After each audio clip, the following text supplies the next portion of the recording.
Hey guys, John Paul here in my office in Lake Tahoe, and well, it's taken me a while to get this video together. I had some technical difficulties with the software. I had to reload things, update things, but here it is. I've thrown together a video for you of a couple of iPhone videos and pictures from a trip I took down to the Carmel area. I was on 17-mile drive and actually did a panoramic image I'm quite excited about of the Lone Cypress. I think it's a little bit different and unique image, and so I'm going to share with you a couple of the on-site phone videos I did to give you an idea of what I was going through and the patience I had with that. And then if you stick through there at the end of the video, I'm going to go ahead and while you're looking at the final image, I'm just going to walk through what I did and why and how, very basically and briefly. I hope you really enjoy it. Thanks a lot for following along. See you in a few minutes. Hey guys, good evening. John Paul here, and I am on 17-mile drive in Carmel at the famous Lone Cypress, which is right there. You can see it. I've got my 5x7 field camera set up with my 6x17 centimeter panoramic roll film back. And it's been raining all day, overcast, but I'm hoping for a little luck because you can see over here there's a little opening in the sky, and I'm keeping my fingers crossed that as the sun hits that gap, it's going to illuminate the side of the rock, the Lone Cypress itself, as well as light up the whole sky. So I'm keeping my fingers crossed, but I'm here early, I'm prepared.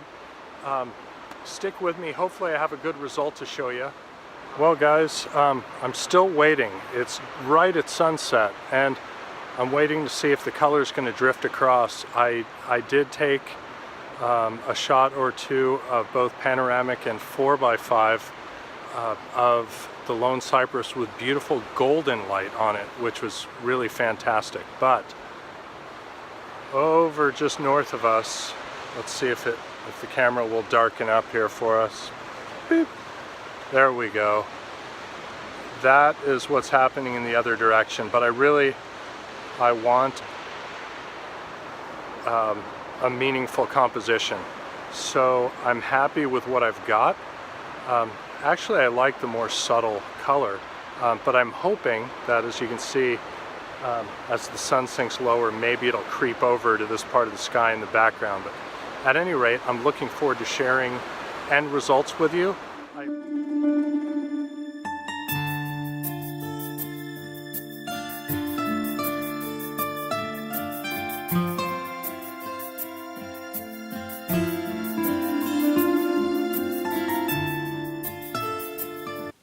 Hey guys, well I hope you enjoyed the videos that I shared, and I hope you enjoy the resulting image. As promised, I'd like to share with you a couple of tips and thoughts of what was going through my head when I set that shot up.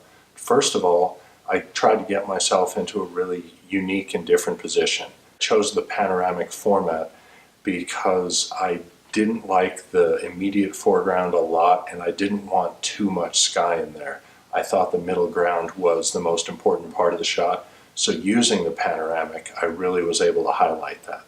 Second of all, a lot of times with sunset shots, I'll use a split level neutral density filter to even out the exposure.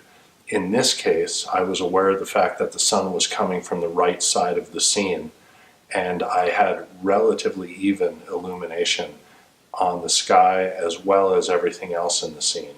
The cypress trees, the cliff face, the rocks, all of that. So no filter was used. Relative to film, I chose ProVia 100F, which is a Fuji transparency film. And the reason I did that was it is my film of choice. And after spot metering the scene, I realized that between the sky and the darker areas on the rock and in the trees of the scene, there was only about a 3.5 to 4 stop differential in from highlight to shadow. So the film was able to handle that latitude without a problem. I metered carefully, and it worked out wonderfully.